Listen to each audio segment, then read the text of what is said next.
guys, my name is Brittany and this is day 3 of making strawberry wine. You are going to need your bucket of strawberry soup. You will need the rest of your distilled water, about half a gallon, 4 pounds of granulated sugar, 1 teaspoon of yeast nutrient, 1 teaspoon of acid blend, and then half a teaspoon of pectic enzyme.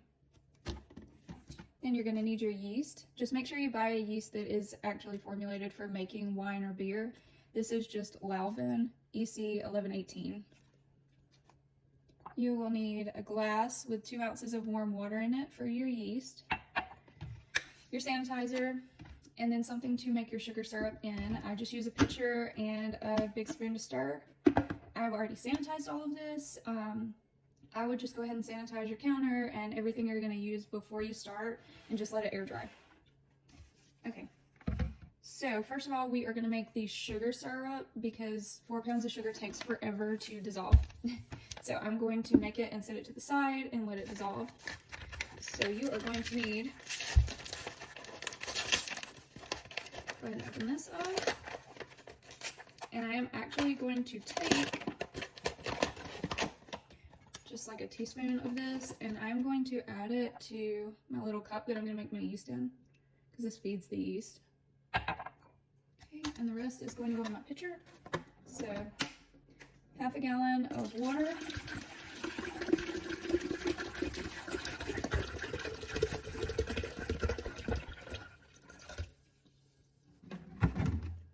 and 4 pounds of granulated sugar.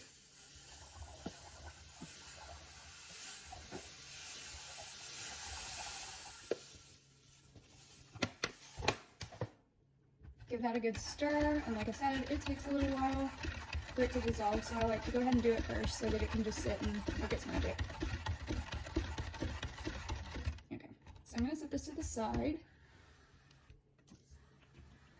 let that dissolve, and we are going to start adding some chemicals.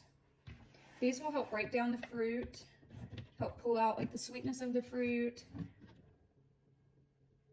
And then the yeast nutrient feeds your yeast so that it keeps working. It's activated the entire time.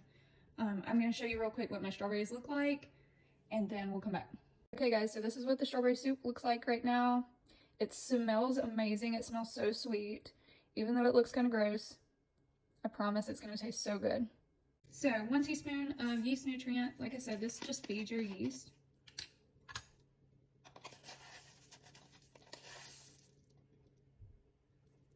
Just sprinkle it in there. Okay, 1 teaspoon of acid blend.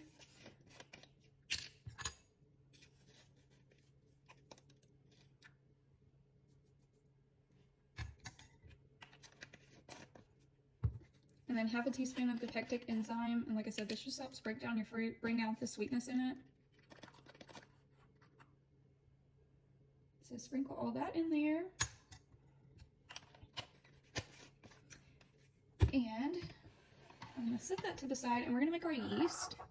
So this yeast will take a couple of minutes to activate, 2 to 3 minutes. So you have 2 ounces of warm water, a little bit of sugar in there, and then just half a pack of this yeast. Pour it in there and give it a good stir.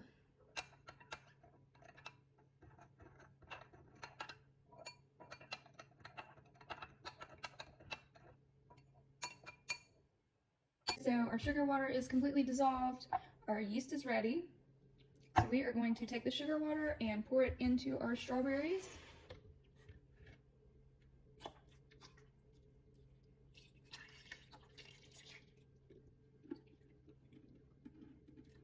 Beautiful.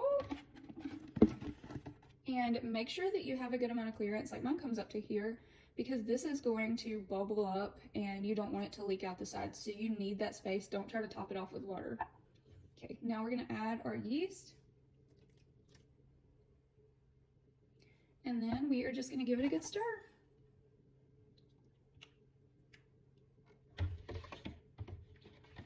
So that is it for day 3.